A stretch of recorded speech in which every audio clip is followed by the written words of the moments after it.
It's Friday. கோலம் பார்க்கலாமா? முறை அழகுன்னு அட எனக்கு நான் தெரிஞ்சேன்.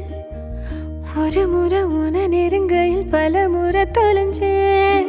கொஞ்சலும் கொஞ்சாயோ மிஞ்சலும் மிஞ்சாயோ என் மனம் பஞ்சாயோ பறக்கும் செல்லாயோ சின்ன சின்ன நேரங்களில் சிக்கிக்கொண்டே